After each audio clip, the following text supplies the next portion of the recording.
who had a very large family, and he didn't stay in the city where the large auditorium where I was preaching.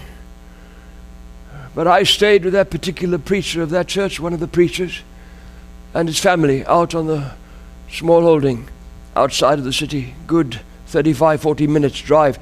So we would travel in the nights for me to preach into the town, into the city, to this church, this very large church. People had come from many, many parts to attend that conference. But as we were traveling now in the night, the children would sing. Now they sang so beautifully, these lot of children. Oh, he had a large family. But they obviously had harmonized from little babies almost together with daddy and mommy. And they were so beautifully singing that I thought to myself, as I looked back at their countenances, their faces full of joy, as they sang in the beauty, either they could go around the world. They're so wonderfully harmonizing. It's so uplifting. It was a joy. It was wonderful. And I looked at their faces, the joy as they sang together from the smallest to the oldest, harmonizing. Somehow singing harmonizes you. Generally, I would say, if you're Christian. But there was a gap, a little bit of silence. And I turned to the father who was driving the vehicle, and I said, "Brother, you are really very blessed. I know many, many preachers whose children would not come to church like them. Look at their faces. They're all excited and full of joy. Not one of them angry that they got to go to church because daddy's a preacher." I said, "Brother, you are blessed. I know some fathers that the children so serve the devil and wouldn't go to church. And if they're forced, they're very unhappy. God's really, look at the way they sing. Look at their happiness together. They're excited about going to church, brother. Oh, God's blessed you and giving you these children." You know, that man looked at me for a moment and then did something very startling. He suddenly, with a loud voice, just began to uncontrollably sob.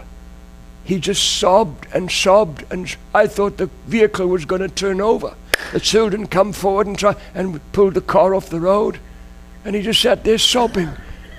And I was very unnerved, and so was the whole family, all his children. And after a while he said, "Brother Keith, forgive me, I've never done this. This is not me. Forgive me." And he's sobbing. "When you said that about my children," and then he said these words, "Oh God, oh God, let me die. I beg thee in Jesus Christ's name. I beg thee in Christ's name, let me die now,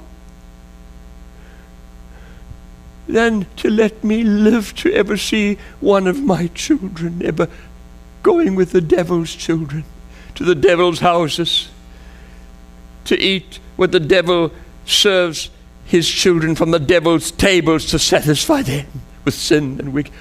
Let me die, God. I beg thee, let me die, and to live." And he sobbed again. After a good while, the car was able to go. I didn't turn and look at the children. I dared not. I wondered if they were breathing. There was a deathly silence the whole way to the church. Deathly silence. When they got out of the vehicle with their violins and all the things they play in this little orchestra in a very sanctified way, they weren't laughing like they normally do, and not one word. They just walked with their faces down into the church. Going home, not one word. All the way home, just deathly, deadly silence. All the children. They were so unnerved. They were so shaken that the very thought of one of them ever seeking sin caused their father to want death. I was shaken. Oh, I was